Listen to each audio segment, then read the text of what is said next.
আউযু বিল্লাহি মিনাশ শাইতানির রাজিম বিসমিল্লাহির রহমানির রহিম। জি, আমি সেই কৃষক পান চাষি। কেমন আছে আমার সেই পান ক্ষেতটা?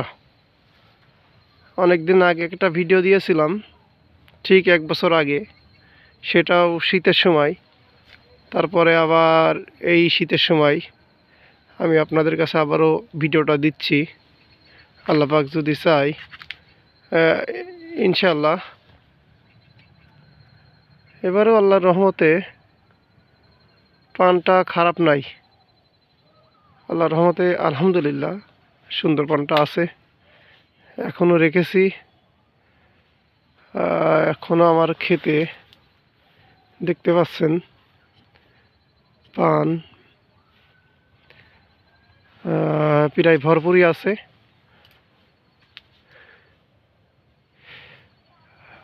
এটা প্রায় এলসি পান, হাইব্রিড পান।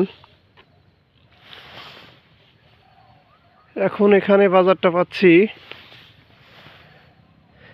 এই পাতাটার বাজারটা পাচ্ছি 150, তারপরে 140 এমন।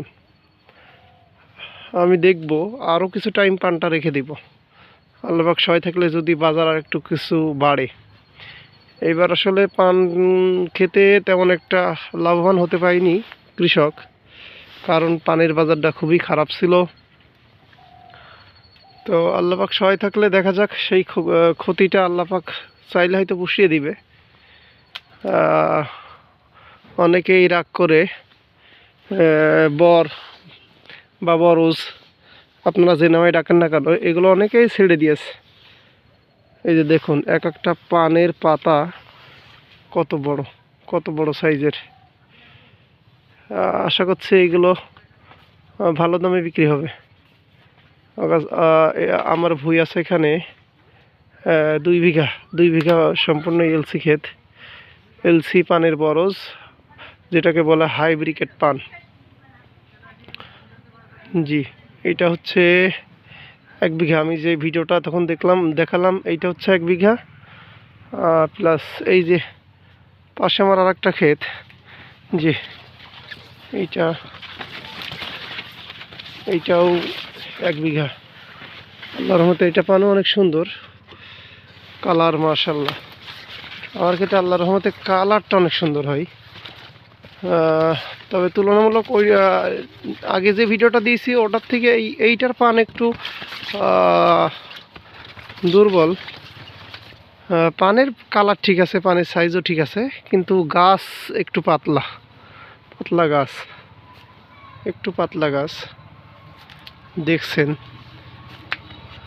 ওইটার চাইতে এই ক্ষেত্রে একটু পানও কম আছে।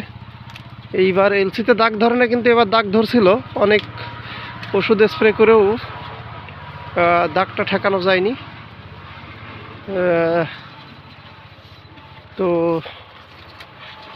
ভাটিমেক ওষুধ স্প্রে করাইছিল, সিনজেন্টার, তারপরে অনেক প্রকার, বুঝছেন। এইটা আমার সেই উপরকুর ক্ষেত। আলহামদুলিল্লাহ খারাপ নয়।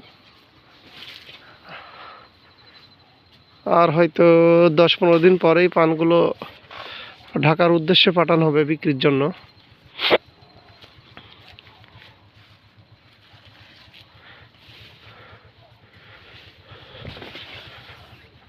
মাঝখানে তো আসলে এটা হচ্ছে হাইব্রিড পান, তবে পানের গাঁথনি যত ঘন হবে পান একটু সাইজ ছোট হবে। এইটাই হচ্ছে গিয়া এমন একটা পরিবেশ আর কি।